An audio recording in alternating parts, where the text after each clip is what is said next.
Morning, Raptor Freak Alexey Ots here.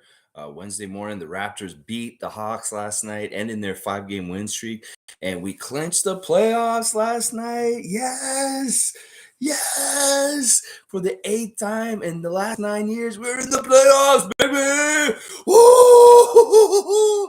Oh my gosh, it feels so good to be back where we're supposed to be, and that's in the playoffs. Last year was a complete aberration, dealing with Tampa, Florida, dealing with COVID season, and it was not the normal Raptors. Everybody wished in the NBA, they wished the Raptors were going to stay down in the cellar and just be this Tampa Raptor team for years to come. But they were so fucking wrong. And that's why they said this at the beginning of the season. They said, we're not a playoff team. We're not going to do this. We're not going to do that. Who the fuck are we? And we showed them who we are. And it's so gratifying because, listen, you guys were here with me this whole ride, this whole year. And we were saying this for a long time. We were saying this in November. We were saying this in December, and nobody wanted to believe it. And now we have a full playoff spot. We are not dealing with no play-in the next week, and that is huge because that was actually a huge goal the Raptors had, was to avoid the play-in because they wanted, it was strategy, y'all. They want this week off coming up in between their game on Sunday in New York City against the Knicks and the playoffs starting on Saturday of the 16th. They wanted that time off. They didn't want to deal with no one and done kind of bullshit. They needed time to let Fred VanVleet rest. They needed time to let OG Anunoby get healthier. They needed time to get Scotty and Pascal a little breather and more preparation for the first round of the playoffs. Yes.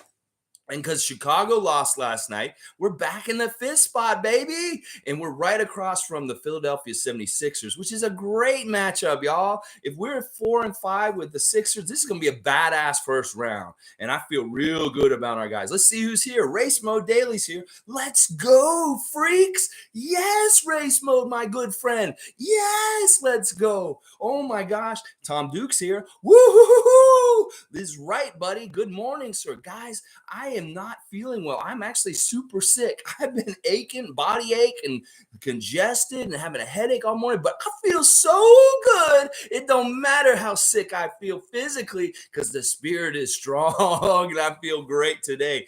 Tom Duke saying Nick Nurse is having more fun than anyone, I bet, keeping the basketball world guessing.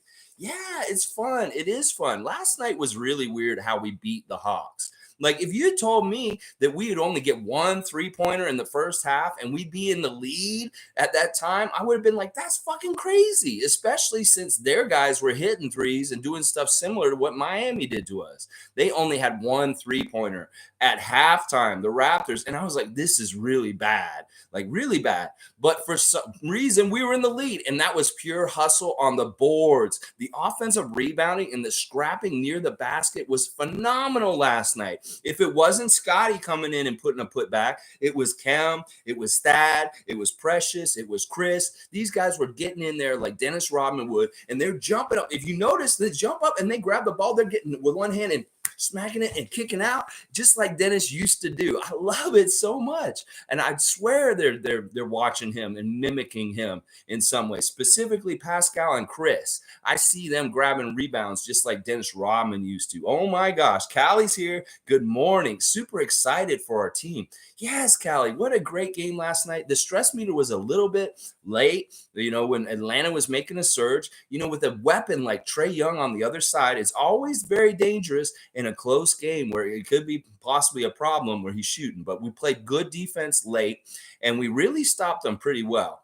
They were doing really well, actually. I was surprised how much the Hawks were hurting us with different people. Trae Young, 26 points, 21 points for Herter, 20 points for Hunter, and 19 for Bogdanovich, who did end up playing last night, but Gallinari did not. And then Clint Capella was really annoying at times too, with 10 points and 14 rebounds. But, just a great all-around team effort to stick it to them and make sure we won. And like I said in the preview yesterday, the team that outworks the other team will get the calls. And that was definitely for sure. I think that the Hawks fans are probably saying that the refs were crooked last night towards us because we got so many calls. We were getting to the line way more than them last night. And, that was just us working. Like I said, Rodney Mott will reward you if you're in there busting your ass. And we did. Last night they called 22 fouls on them and only 14 on us. We ended up getting 31 free throw attempts, and they only got 12, y'all. That is crazy. We got more than double the amount of free throw attempts than them. And unfortunately, we missed a lot of them too. That was making me real like, if this game is close and we lose a close game because Trae Young hits a big three at the end or something like that, I would be so pissed because we missed so many free throws last night. And it was different guys at the line, just ugly free throws. And Jack was saying it in the broadcast. He's like, this is something they got to clean up, because this kind of shit can't be going down in the playoffs. These free throws are free. You're putting in the blood work and the physicality down low to get to the line, and then you're not even taking your points. Raptors, you got to stop and take a breath, collect yourself, and get in your free throw routine and get it right. I'm still pissed off with the way Delano's shooting his free throws, the way Precious is shooting his free throws. But, they need to improve this summer. And Jack actually said in the broadcast, there may have to be some punishment for how they're missing free throws, because they can't get away with missing free throws like they did last night and expect to win quite often, because that is really bad. 21 out of 31, 67% from the free throw line. That's not good enough, Raptors. You got to do better. Fan Chunks here. Looks like all teams are playing zone defense against the Raptors as a strategy. Is it because of Raptors' length? Have the Raptors had enough practice now to play against that kind of defense? I think so. I think that in the middle of the season, the zone defense was super effective against us, and other teams were having a lot of success with it. But now I think the Raptors, I was calling out in a couple live streams back then. It was like, you know what to do to beat a zone? It's an elementary school kind of thing. You just get it to the middle. You kind of get them stretched out, and you get it to the middle, and you get an easy shot near the free throw line. That is the easiest way to beat a zone. And we were just not doing it. Sometimes I feel like the Raptors offense isn't really doing exactly what it could be doing. That there's a lot of passing and different things that they could be doing off of each other that they're not doing it. It's like they go the hard way. They make things harder on themselves when there's easier things there, whether it's like giving an extra pass when they probably should have taken the shot, or it's just like, making going into two defenders when they should have passed it out to another person out of the double team or something like that. I feel like that sometimes. DeMar used to go into like three defenders and try and make a shot harder for himself, and he said that he's doing that on purpose. It used to drive me nuts that DeMar DeRozan was trying to make a harder shot for himself by going in with contact. But that is how he built his game, is that he had to go through that period of time where he was taking a lot of that. And now he's able to do it easy with two or three guys hanging all over him. So it's a weird thing. Like, I feel like they're doing things a little bit harder on themselves than they need to. Like, make it easier for yourself, because it's going to be even harder in the playoffs. That's for sure. Oh my gosh. But yeah, I hope that they do better against the zone in general. They should have some sort of zone buster offensive plays that they can call,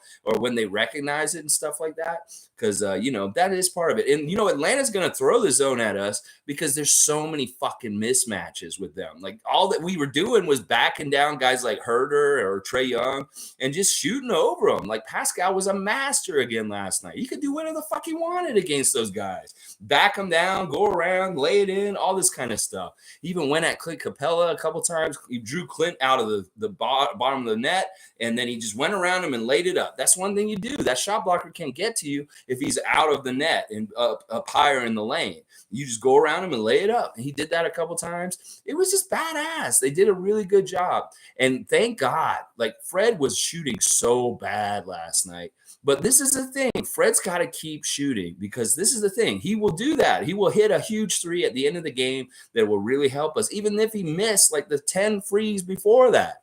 He has to keep shooting. And that is the one thing I said to him when I met him personally. I said, Fred, we believe in you. I don't care how many times you miss your shot. Just keep shooting. You know it will go in.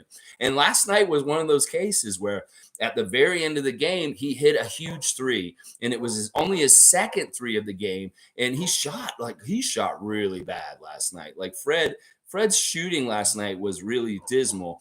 4 for 21, 2 of 12 from three-point line, 12 points. Not a great game for him in a lot of ways, but still huge at the end of the game in different ways. So, yeah. Let's see. Evelyn's saying, good morning. Woohoo, we got the W. The game came down to the wire. So happy with our boys. Let's go Raptors. Yeah, Evelyn, I'm with you. I'm totally with you. It was a good game. We needed to get that W. We got a clinched playoff spot, and now we got to go and play 3 more games. And because we're kind of set where we are, we shouldn't expect Fred VanVleet to play very much in these last 3 games. I bet you that Nick Nurse is going to give a lot of time to Armani and Malachi to get more on under their legs and maybe get some good vibes going for them in their games and stuff like that. Callie's saying, did I test for COVID? I did not yet, because this has just happened overnight last night. I started feeling very achy, like a full body ache in my body, and I had a headache and I was coughing and sneezing, and I've just been trying to do like a lot of fluids and take Advil for my ache. And then I took a really hot shower this morning, and that helped clear out my passages and just kind of make me feel better. But yeah, I don't feel well at all. Like, I actually have a really bad headache right now, and I do not feel well. But I don't know where to go test for COVID, Callie, or anything like that, because I haven't been sick in 2 years. This is like the first time I felt like this since before the pandemic started, and I'm a little worried. Yeah, because I hear there's a 6th wave. But I am double vaxxed. I did not get the booster yet, but I have at least my first 2. So hopefully, I haven't really been around a lot of people either. So it'd be really weird if I did get something like that. But I don't know if my symptoms sound like COVID or not. I think I can still smell stuff and I can still taste stuff. It's just I have a really bad body ache. So I think it's like a flu or something like that. I'm not sure. Let's see. Callie's saying, hope we can work on our free throws and 3-point shots. Yeah. Yeah, like the 3-pointers are one thing. Like, they're going to just not fall sometimes. As much as we have these great games where everybody's hitting them and we're like 60% from three-point line, some nights we're just not going to have it. And once again, we go through these periods where we just can't fucking score. And it sucks because it's like Matt Devlin saying the Raptors haven't scored since 7 minutes in the third quarter. And it's like, and we're not like, we're stuck. Like, we were at 70-70 at one point was the tie. And then we were winning. And then we had a real dry spell. And then all of a sudden it was 102-102. It was tied again. And that was a really dangerous point where it was 102-102, because I was like, this is the time where the Hawks like to get crazy with their offense and hurry it up and try and score a lot of threes really fast. And they were trying to do that, but Trey wasn't hitting his shot as well as sometimes he does. And, we did a better job of getting out to guys like Bogdanovich and Herder and not letting them get open threes late in the game, which was really, really good. Callie said also, thought Fred should have sat more. He made a lot of bad plays. I was actually thinking this too at the end of the game, but I understand why they left him out there, because he's a big time baller and it was that kind of game. But Malachi looked really good guarding Trae Young the little bit of time that he was in there. Like, it was a nice fresh look, because that the period of time when Malachi got put into the game is where Trey really tries to take over and get crazy. And when you have a completely fresh guy who all of a sudden a new look on him, it really did kind of stymie him for a little bit there. Malachi, even though he didn't score or anything, I thought Malachi did really good guarding Trae Young. And in some ways, I was kind of hoping they would bring him back in near the end of the game to just really be a defensive closer on him, instead of Fred having to chase Trae Young around on like maybe like not totally feeling healthy with his knee or something like that. So yeah, I was thinking that too at the end, that like maybe they need to put Malachi back in just for defensive purposes on Trae Young, because he did a really good job keeping up with them and doing everything. He was playing his ass off. He didn't score anything, but I really like that he got in the game and he got that chance to show that kind of thing on a talent like Trae Young. And that's going to be very important in the playoffs, where a little guard we may have to chase around if it's going to be Maxey for Philadelphia. We're going to need Armani and Malachi, maybe possibly, to chase Maxey around if we're playing the Sixers in the first round. So Darren saying Raptors versus Suns final. Oh, man, Darren, really? Wow, that would be badass. That'd be a lot of fun. Yeah, who knows? A lot of things can go a lot of different ways. I mean, listen, Brooklyn is in that bottom play-in spot and they get put out and different things happen. Who knows what can happen? We want some good luck to happen for us, whether it's with other teams going out in other places or just us cruising through our series in different places, whoever we have to play to. Okay, I like your playoff prediction, Darren. That's really good. Let's go, Darren. Yes. Callie said, I don't agree, Alex. Fred took a lot of bad shots. Could have made better decisions. Yeah, I got I kind of understand what you're saying. It's a weird thing where it's like he's the one guy that we kind of let it ride, even if we're losing. Like if we're sitting at that poker table or whatever gambling table, and he's the bet. And like we said, bet on himself, bet on Fred. We got to kind of ride with him at times because he does. Listen, a lot of the shots he was shooting were good shots. They just weren't falling. And eventually they will fall. And I know it looks real bad when there's so many of them and he's missing left and right and stuff like that. But also there's the intangibles that have nothing to do with scoring that when he's out there, like he is really, really good defensively in different ways. That's important. And just the leadership and kind of trying to control the pace of the game. I know we say that and stuff like that, but you know what? Yeah, I thought at some point last night in the fourth quarter, we should have sat him and put Malachi out there. So I agree with you, Callie, to a degree. But also, I'm glad that he kept shooting and that he did get a huge three at the end of the game, because that is important, because like you don't want him slumping or having a bad time or feeling bad or something like that. And in the end, we just really wanted to win. Like however we could do it one way or another. Maybe ugly because we're not hitting any threes. Maybe ugly because we're missing a lot of free throws and stuff like that. But it was really good that we just won in the end. We held off the Hawks. We did enough. Because the Hawks don't really have good defense. They really are a team that tries to outscore another team. So if you can stop them from scoring and you have the lead, you win. So it's that kind of thing. It's like we can score on them, and we needed to try and shut them down on the other end. Callie said, I got a free test at the drugstore. Okay, you know what? I might go to the drugstore today because I need to pick up some things anyway, and maybe I can get one there when I'm there today. I'll be wrapping up everything and being real safe. But I had to go there anyway today. Maybe I'll go down there and see if I can get one too. That's good information, Callie. I appreciate that. Callie says also, my daughter just tested positive for COVID and thought she had a cold. Okay, yeah, I know that they're saying there's a 6th wave right now, and that it's a little different and stuff like that. Like Stevie Roots was telling me that like a lot of people who are not vaxxed are getting it right now in different ways and stuff like that. So I'll go down there and I'll be careful and see what's up. Is like I who knows? Maybe I do finally have that shit, because I really have stayed home and been really healthy this whole time, and I don't know how I would have gotten it, because I haven't really, like I said, I haven't been around a lot of people. I've been really, other than going to the game, I guess. Maybe I went to the game for a Kyle Lowry night and so many people at that game or something. Maybe it had something to do with that. That's the one place I've been where there's a lot of people around me.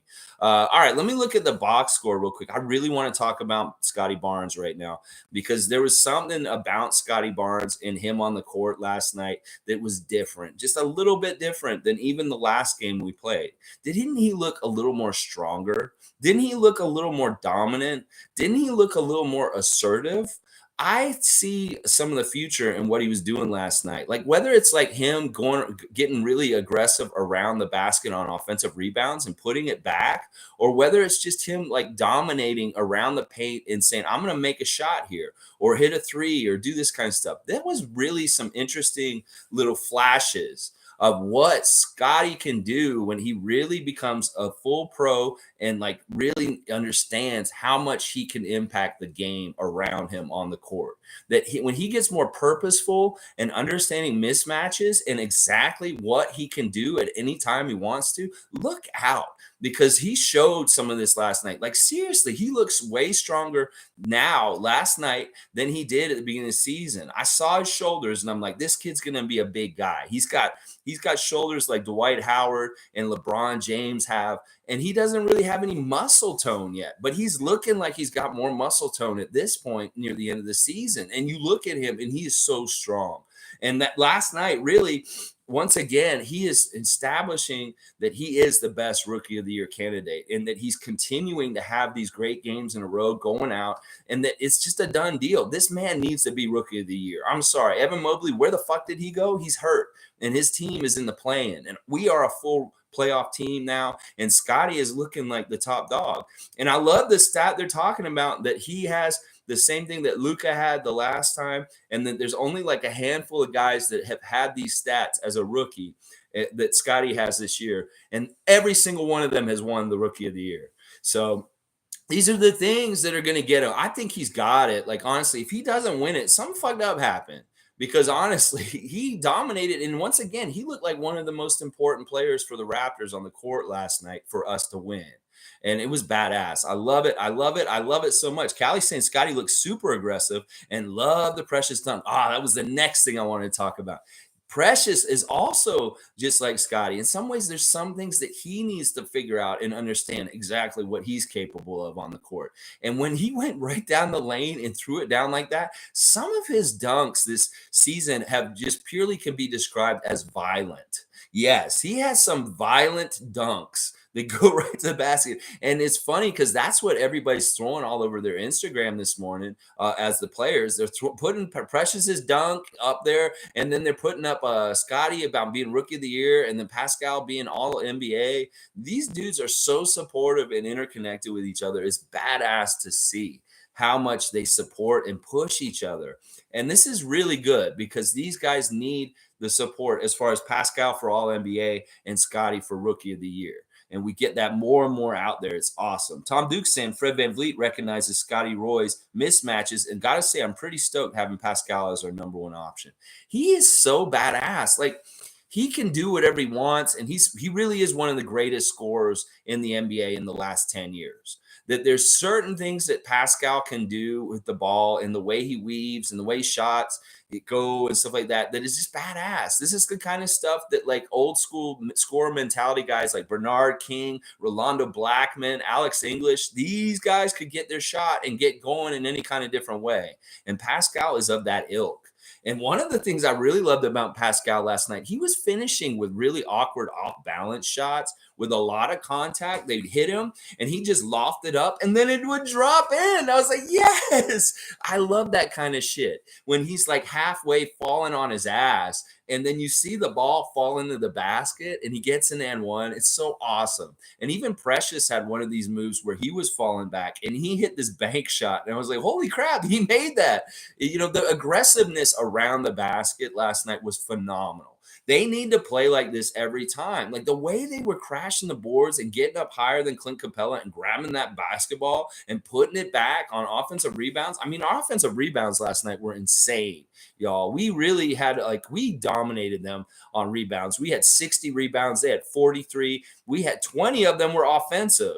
And that is huge. That's a huge thing. 62 points in the paint. You know, they may have been bombing threes and killing us from the outside to a degree, but we absolutely killed them down low. And that was badass. I loved seeing it. And it was all the guys. You know, one play, you know, if Kem was in there, he was doing it. If Thad was in there, he was doing it. Chris was huge with those 3-3-pointers, and just his energy out there was badass once again. It was just a fun game to watch. And it was fun because at one point I was thinking, all right, Tom Duke, you know what? Chris Boucher just went to the pantry and he got the syrup out in the third quarter. And when he started hitting those threes, I was like, oh, it's Chris who got the syrup out, the 100% Canadian maple syrup. Just start pouring it on the pancakes to get that lead. Of course, it didn't stick for too long and it got close near the end, but we still ended up winning by what, 10 points? That's fantastic. We closed it out right. Fan Chunk saying, love Scotty's left-hand show. You know, there were so many different weird things that he's doing. I really like that corner three that he hit. And when the play broke down and the ball was going out of bounds and he was behind the backboard, it was like he was so far in the corner that he shot it from behind the backboard. You know that shot I'm talking about. You like to practice at your own court or something like that. When you're in the corner all the way and the backboard's kind of in the way and the rim's there, he hit that and it looks so nice from the corner. And we did not hit a lot of threes last night. So when these threes went down, it was really cool. Tom Duke said we absolutely won the paint game. We really did. Absolutely dominated the paint. And that was a big part of us getting the calls from Rodney Mott, Brian Forte, and Danielle Scott. The referees came in and they gave a fair shot. And I was predicting this. Like, these refs are very down the line refs. Danielle Scott's a new young ref, and she wants to prove that she's a fair, good ref. And Rodney Mott is like, the mentor. He's an old guard. He's the guy teaching, and he has a really down the line kind of attitude. Like, I realize now that it's really a personality profile for each referee. That Rodney Mott is a down the line. He will reward whoever's working hard, and it may not be allegiances to teams or like, oh, I'm just going to help the Celtics or something like that with him. It may be that you see Rodney Mott as a ref. He means go out there and work hard, and he will reward you. And that's really what I was seeing last night. There wasn't a whole lot of funny stuff with the referees in different ways. I'll bet Atlanta fans would probably complain about how the game was called last night. But then again, their team wasn't as aggressive as our team, and we were really trying to work hard. Callie's saying, to be honest, Pascal could have gotten fouls called on almost every shot. He played through a lot of contact. Yeah, that's normal. That's definitely normal. But I really did like that, like right away in the first quarter, we had like 11 trips to the line, like really early. And that's like not normal for us that we get so many free throws so early. And that was really good. Of course, it was too bad that they were missing a lot of those early free throws also. So, it is what it is. Yeah, but you're right. Pascal gets fouled a lot, but he's finishing through the contact, which is badass, which I love. Excuse me, sorry. Pancakes and maple leaves. Yes, Tom Duke. The emoticon art is always so good. I wish I could just take it and put it on my wall. Seriously. Marlon Toby saying Scotty Roy, Pascal, All NBA, 5th seed, playoff spot, clinch. Yeah, life is good in Raptor land today. We got a lot of goals accomplished last night. It was really cool of Orlando to take out Cleveland last night. Like, what are they playing for? They were like, well, let's just fuck up Cleveland season. Boom, you're out of the playoffs and you're in the play-in for sure, Cleveland, because Orlando just put you there. So badass. And, a lot of the games last night, Milwaukee beating Chicago, that was helpful also. Different stuff happened last night. And the standings look real good right now for the Raptors because we're in 5th above Chicago, and that's a full game above Chicago. Like, it's not like a half game or anything like that. So hopefully we can keep that, because I'd like to be in the 5th spot, possibly against Philadelphia. That's looking like the best scenario for what we should probably want over these last 3 games to end up having. Mars Smith saying 5th seed. We always prove these NBA analysts wrong. Yeah, Mar, did you see the cool thing that the Raptors posted on their Instagram and different places of all the noise from the beginning of the season, the twit heads and the experts saying, well, at least the Raptors won't be in the playoffs. They won't be this and all this noise. And then Scotty comes on and says, y'all talking crazy. It's like, yes, Raptors are so badass at making stuff like that and putting it out there. And yes, you listen, when I started this channel at the beginning of the season, I started saying pie in the sky kind of things. The Raptors will be in the playoffs. The Raptors are going to be good. Scotty Barnes and Precious are superstars. They're going to really fit in and they're going to grow during the season. We're going to be really good. And some people were like, yeah, I don't know about that. They're like, you really, family members, they were Raptor fans. They're friends of mine, my family. They're like, yeah, Lex, I'm not buying it. I don't think we'll be in the playoffs this year. And I really feel good today, knowing that we did do it and we got in there, and all these doubters can doubt and do whatever, but reality is reality. And the Raptors are in the playoffs and nobody wants to fucking play us. And it's going to be a lot of fun. Oh my gosh. Darren says, let's go, Darren. Yes, Darren in Jakarta. Yes. Party it up in Jakarta tonight, baby. Go out there and have a good time for me. Yeah. Tom Duke saying Pascal has such a unique squawking noise when he drives to the rim. Hurts his chances of getting a call. Kind of like a tennis player grunting, I guess. You know what? I never thought about that, Tom. It is kind of like a Monica Seles. You remember Monica Seles. She was always doing that shit. She was so loud when she was playing tennis. And yeah, Pascal is one of the noisiest NBA players around right now. It's always, and one, something like that. He does make a lot of noise when he gets hit. And I think that in some ways it's good, but it also could be a little bit like this guy's embellishing. He's just kind of overdoing it now when he makes that noise and stuff like that. So I don't know if it hurts or helps him. I think that over this course of this year, after he got healthy and was away at the beginning of the year, he didn't get any calls in the beginning of the season when he came back. And now it's evolved. Like, they're really starting to respect him. And he is kind of getting a little bit of the superstar treatment as far as getting the line and stuff like that. But he should probably get there more. Callie's probably right. He's getting fouled a lot. He should be maybe getting foul line shots like DeMar DeRozan or Joel Embiid or something like that. But yeah, Criscom's here. Good morning, Criscom. Good to see you, man. Great night for the Raps. I put some money on them. At the beginning of the season, I'll be collecting soon. Yes. I wonder what your bet was. My bet was that they'll win the NBA championship, which is absolutely crazy. But if I get that, I'm going to get some money. Oh, yeah, get some money. Oh my gosh. Mark Smith said, haha, I saw that on IG. Yeah, wasn't that a great post? I love that they put it together so quickly after the game. And they posted it. And then people like Chris Boucher, other people on the Raptors are posting it also and putting it out there. And it's like Chris said in the interview after the game, is like every single year they don't peg us. They always peg us lower than we think we are, and we shock them. This every single year this happens, and he's just used to it. That this is just how it is in the Raptors. At the beginning of the season, they always want to say, "Oh, they're not a playoff team. Oh, they're not this. They're not that." And then they were like, "What the fuck are they talking about?" We'll go out there and show them what the truth is and what reality is in itself. There, yeah.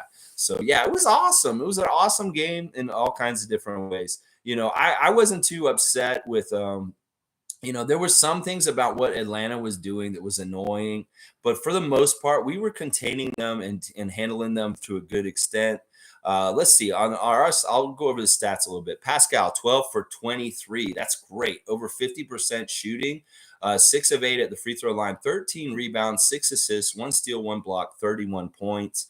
That is a leader right there. And he really was good all throughout the game at getting points at different times and doing good things. Scotty Barnes, once again, really great game. 19 points, 14 rebounds, including 6 offensive rebounds. That is absolutely fantastic. 7 of 13 from the field. Really, really good. He did miss 3 free throws, which I don't like. Kem was okay. He was 2 for 3 from the field, 8 rebounds with 2 offensive. 2 blocks, 2 great blocks on Trae Young. That was a lot of fun seeing him block Trae Young those couple times down the court. Just 5 points for Kem. But you know what? He did good spot duty there. We talked about Fred's shooting was a little off last night, but he did get 9 assists. He got a steal and a block and 12 points. Trent was similar to Fred in some ways, but he shot a bit better. He did only get 1 3 out of his 6 attempts. 5 of 13 from the field, 14 points, 4 rebounds, 2 assists, 1 steal, 1 block. But Gary is so important as being a decoy or just stretching the court out in different ways. He just does so many good things. And honestly, once again, when he's at the free throw line, I know they're going in. So he's a really good person to have out there just in late game situations. Get him the ball. And if anybody has to shoot free throws, we want it to be Gary because Gary's our best free throw shooter right now for sure. For sure. Thaddeus was okay. He kind of annoyed me a little bit, but he got 5 offensive rebounds also. 8 rebounds, 7 points. He hit his only 3-point attempt, which was good. Chris, 7 of 11 from the field. 3 3-pointers out of 5 attempts. 18 points, 7 rebounds with 3 offensive rebounds. See, all these guys were crashing the boards, and that was a huge key to why we won. Precious, 4 for 11 from the field. He missed all 4 of his threes. He missed 2 free throws, but he got 11 points, 2 rebounds, and a steal. And that dunk just alone for that last night. Malachi, like I said, he had a good time with the defense on Trae Young. He only played 7 minutes, but you know what? He did look good while he was out there. He wasn't out there for long. And then Delano was in the first half.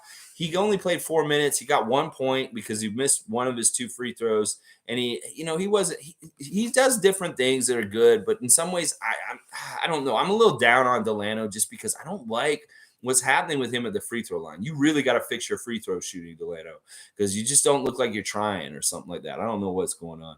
Callie saying, really hope Gary can get going again. Yeah. I think he last night was kind of like in between. It's not like he was totally dead cold. It wasn't super hot, but he's in between. And sometimes that's good enough for him, especially if Pascal or Scotty or somebody else is getting a lot of the scoring.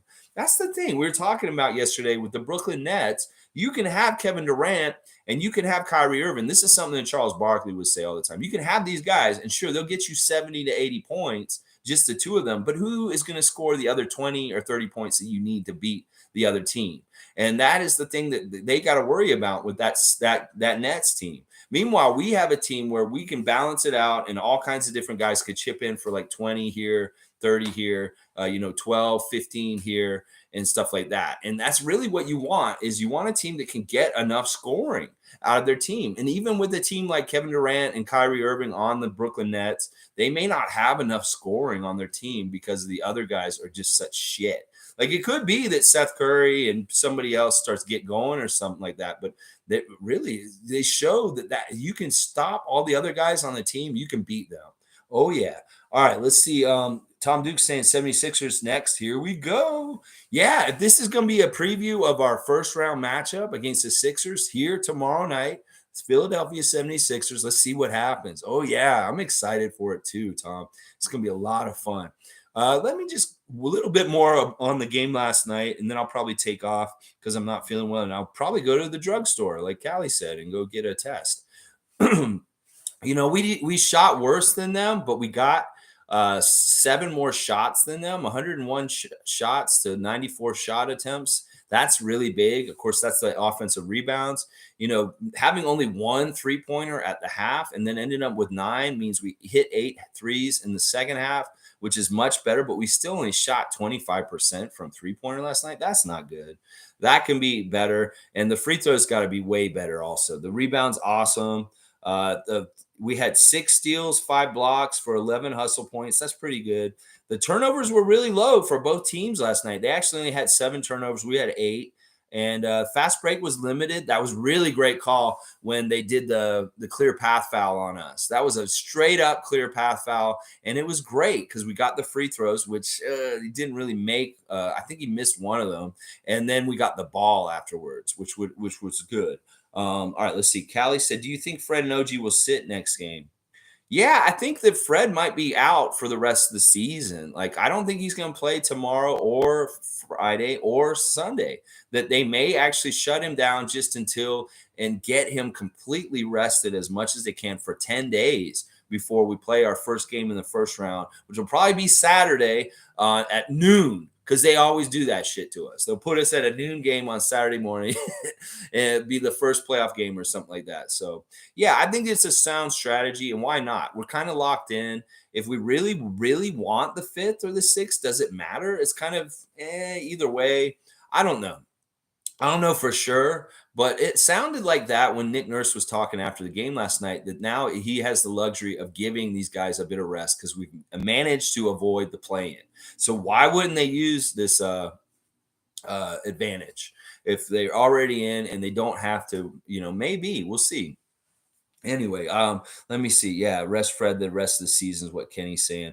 And Callie's saying feel better. Yeah, you know what? On that note, I think I will take off right now just because I'm going to get down around the corner, get some medicine, get that test, get the other things I need to get at the drugstore. I appreciate y'all. Thank you, Callie, for the advice and talking to me about the possibilities of me having COVID this morning.